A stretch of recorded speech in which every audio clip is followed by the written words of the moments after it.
let's start with the chapter 2, the Pythagoras Theorem. Let us look at what is a Pythagoras Theorem.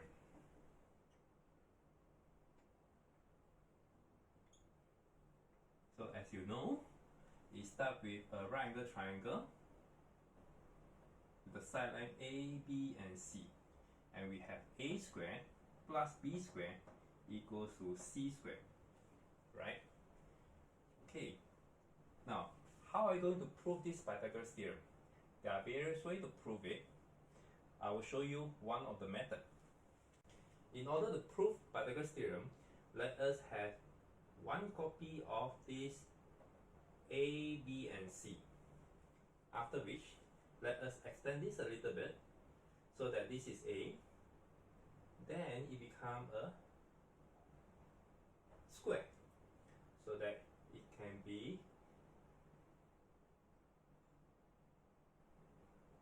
extend in this way, where this is A, B, A, B, A, B.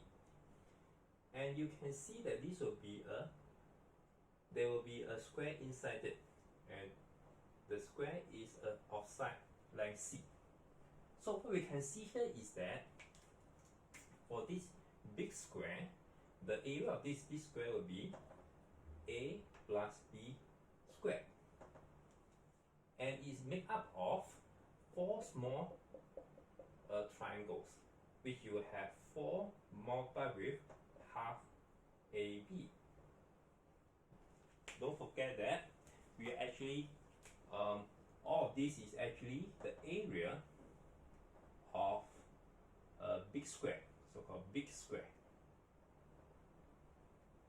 So it can be equal to this, or equals to 4 of the small triangle plus this smaller square, which is equal to C square. And we can equate them together, right? After that, we can expand this. Square of A plus B will give you A squared plus 2AB plus B squared. And for this case, you have 2AB plus C squared. And therefore, you will have A squared plus B squared equals to C squared. And this is the proof of the Pythagoras theorem. So let's continue on the Pythagoras theorem. As we know that so A squared plus B squared equals to C squared.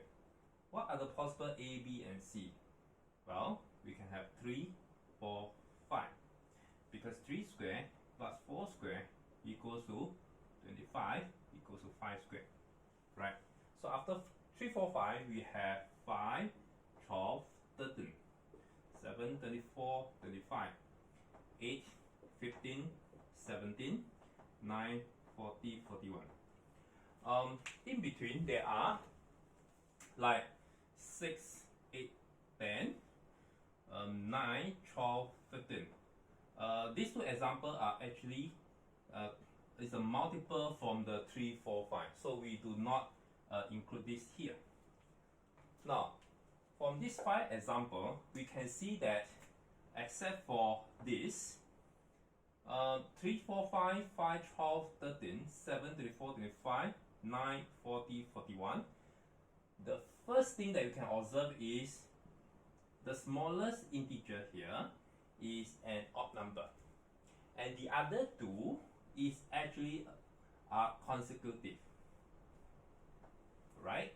So is there anything that you can observe from here?